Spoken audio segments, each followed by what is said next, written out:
pretty soon you will figure out that I'm obsessed with drones.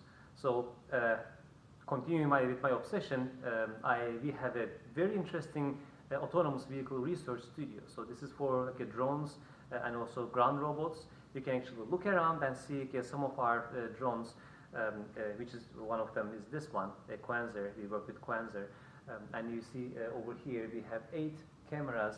They basically cameras track the markers here, similar to a motion capture lab, but they just track the drones, so we can actually work with MATLAB and Simulink and work on machine learning, autonomous operations, and also use ground robots. Our ground robots actually basically Roomba and Xbox, and then we can connect a lot of sensors, and we use this system for our classes to teach embedded systems, control, and programming at the same time. Thank you.